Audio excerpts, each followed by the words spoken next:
C'est la première fois que le président Bassirou Diomaye Faye s'adresse à la nation à l'occasion de la célébration de la fête de l'indépendance du pays. Après avoir rendu un hommage aux anciens combattants et aux forces de défense et de sécurité, le président Diomaye Faye a réservé un hommage particulier aux anciens présidents Léopold Sédar Senghor, Abdou Diouf, Abdoulaye Wade et Macky Sall. C'est sur la base de ce legs que je veux poursuivre avec vous notre quête collective du Sénégal de nos rêves. Le nouveau président évoque aussi dans son discours la question de l'emploi des jeunes. Chers jeunes du Sénégal, je fais mien vos rêves, vos aspirations et vos ambitions légitimes de réussir pour être utile à vous-même, à vos familles, à vos communautés et à votre pays.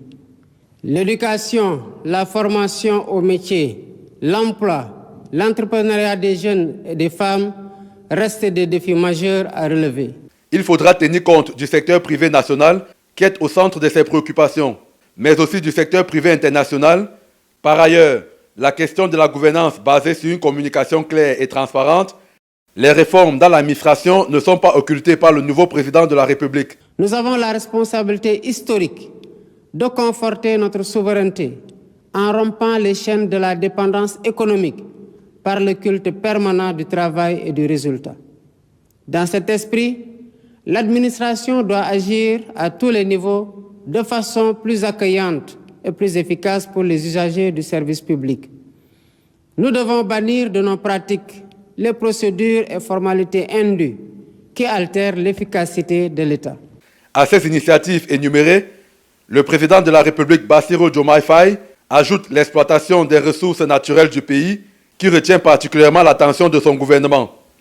Sur les réformes politiques, le président Bassirou Diomaye Faye entend convoquer de larges concertations avec la classe politique et la société civile. Sur la réforme du système électoral notamment, le remplacement de la Sénat par une commission électorale nationale indépendante avec un renforcement de ses moyens de fonctionnement et de ses prérogatives, la rationalisation du nombre de partis politiques ainsi que leur financement, l'inscription sur le fichier électoral concomitamment à la délivrance de la pièce nationale d'identité. Des sujets aussi variés qu'importants pour le peuple sénégalais que le président de la République a abordé dans son premier discours officiel à la nation.